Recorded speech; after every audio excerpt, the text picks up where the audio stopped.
So here's my video tutorial thing on UNO Blitzo. This was requested a few times, not just by one person, and even that I don't mind taking requests, as long as, my comment section doesn't get, flooded with requests. Guys, please calm down. But, again, this is UNO Blitzo. This was actually the very first UNO game I ever played in my life, even before I started playing the card game. The reason why the game is so fun, fun fact, it's actually made by Dan Klitzner, who people will know as the inventor of Bop-It. This game, I believe, initially released in the year 2000.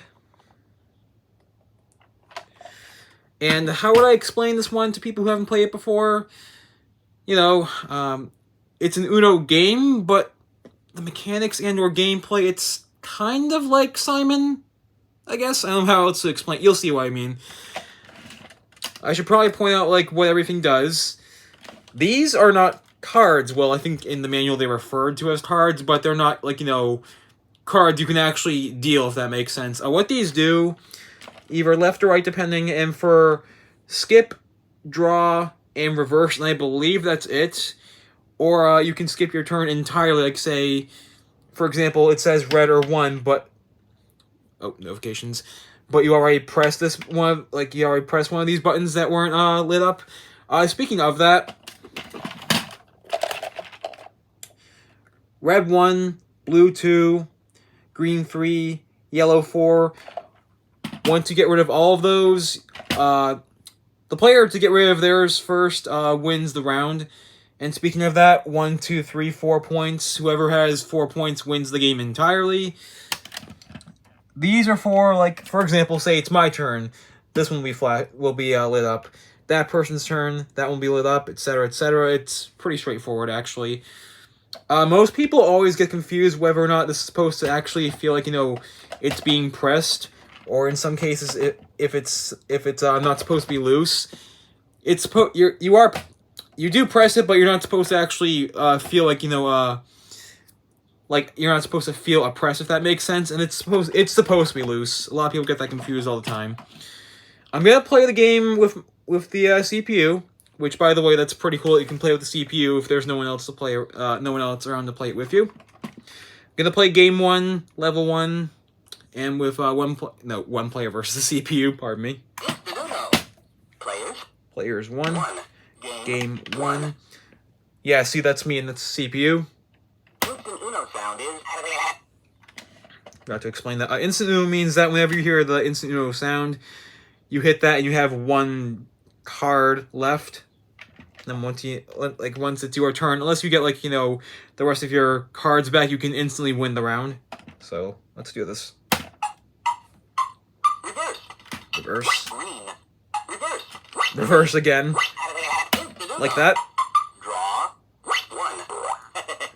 Yeah, that's how drawing works.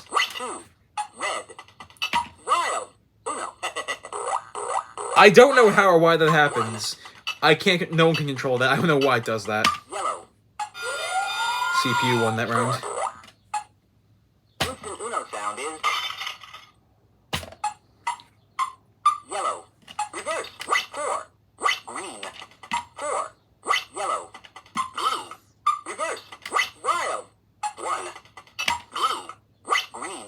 Blue. Again, skip your turn whenever whenever it calls out a number or color that you've already pressed. Instant UNO sound is wild. Wild. It's first time I heard that as a kid, I thought it was saying wild, but no, it's saying wild. Reverse. Green. Blue. Yellow. Blue. UNO. Curse you! Blue. Reverse. Draw. 0. 4. Red. 4. 3. UNO. Skip. Draw. 3. Take that, CPU. Instant UNO. 2. Green. Score. Instant UNO sound is blue. Yellow. Reverse. 4. Green. Red. Skip. 2. UNO. Red. Reverse. UNO. Curse you!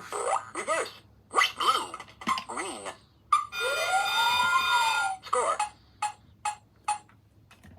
Instant UNO sound is wild. 3. Skip 2. Uno. Green. Skip. Instant Uno. Reverse. Reverse. Uh-oh. Reverse. Oh. Wild. Man, the computer is doing really good. But you know, it's all in good fun, so I don't really care. Instant Uno sound is 2, 1, 1, 4, 3. Uno. Reverse. Yellow. Wow, that was really quick. That was really quick.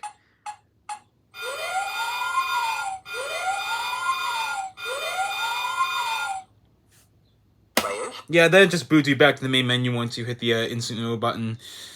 I think I said this before at the beginning, there are different game modes.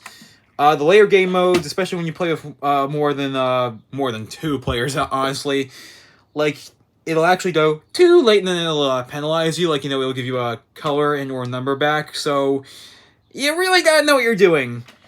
This is actually, again, it's a really, really fun version of Uno. It's one of my favorites, and it's, you know, the first Uno game I've ever played of all time. No, the very first Uno game I ever played in my entire life. Once again, pardon me.